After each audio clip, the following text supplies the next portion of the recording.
guys, Jonathan here. Today I'm going to show you a really cool chord progression. It's probably, I don't know, I can think of a few songs I guess that use it, but Tom Petty's Mary Jane's Last Dance, or Last Dance with Mary Jane, I forget what it's called exactly, but uses this progression. And it's just a very simple A minor, G, D, all open chords. And anyways, we're going to use it and as a little bit of a case study, I guess. Yeah, so let's get started. I'm going to just zoom in here, and so you can see my fingers really well. All right, that's close enough zoomed in for you. As you can see, we're just playing an open A minor chord here. Hopefully you know how to do that. Basically, pinky on your second string, first fret, not your pinky, but your index finger.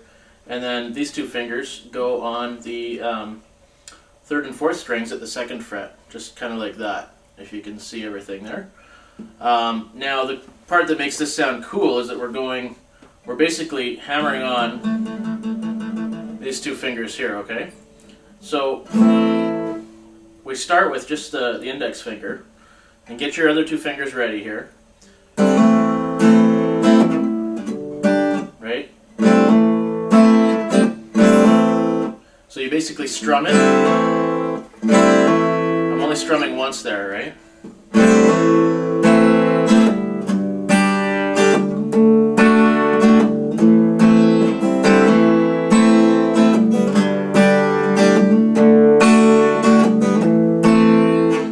So then from there, of course, that's fairly straightforward.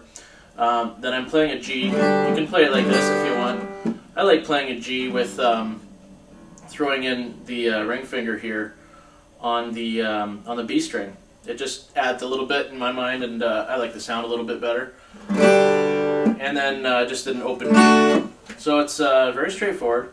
Now with the strumming. Actually, let me just zoom in on the other hand here.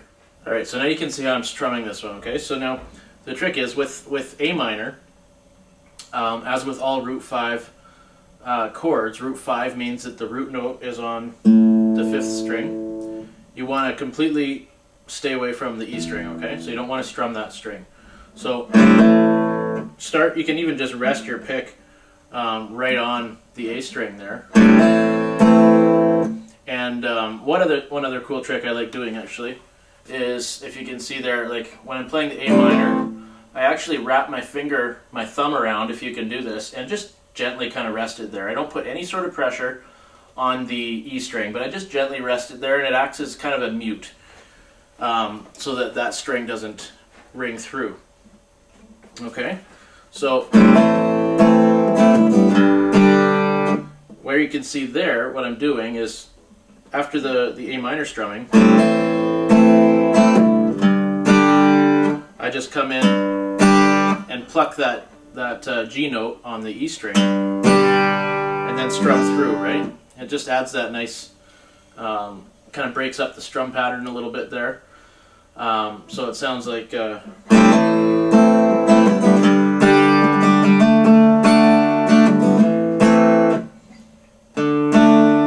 So that's the next step, is the D. And again, I hit the root note there. So in this one, this is a root 4 chord, meaning that the root is on the 4th string, right? So we want to hit the root note there, and we want to ignore these other two strings. Now, of course, the trick I just showed you about wrapping your thumb around is pretty hard to do, to hit both strings. So we're just going to ignore that for now and just practice only strumming those 4 strings. That is something you should be practicing, because over time you're going to want to make sure that you can, as all the different chords change, you need to be able to know where the root note is and which strings you need to avoid. And it's just something you need to practice with your strumming patterns. So from there, sometimes if you can't actually hit that note, it's good to aim for it, but just kind of practice not hitting, you come in a little bit higher, right? So sometimes maybe hit just the top 3 notes, that's fine too, but especially as you're beginning, it's harder necessarily to actually hit that properly. One trick you can do is to just play it really slowly, okay? So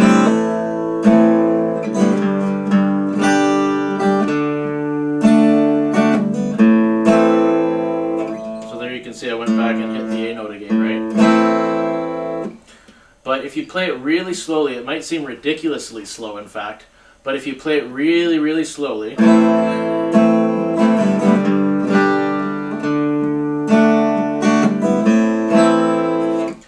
it lets you really focus in on getting your strumming. So this is a good strumming exercise. It's a little bit beyond, you know, just straight rhythm strumming, or straight like down up strumming. It's throwing in a little bit of picking there, which is always fun and sounds good. And then of course the end result put together, it sounds good. So that's basically just the verse from that song there. It's just you know, 3 chords, but it's a great little kind of practice progression that you can use. It's a lot of fun. It sounds cool. So let's just zoom out and I'll play it for you once more, and we'll send you on your way. Alright, so if you put everything together, it should sound something like this.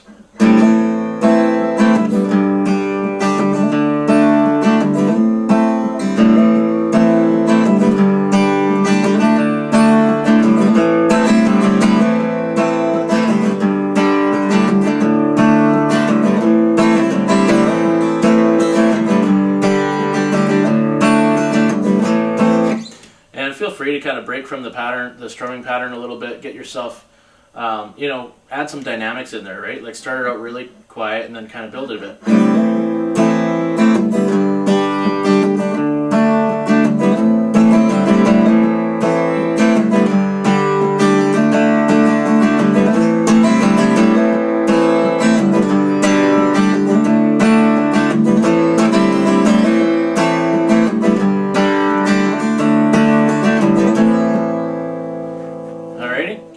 So I hope you had fun with that lesson. We'll see you again next time.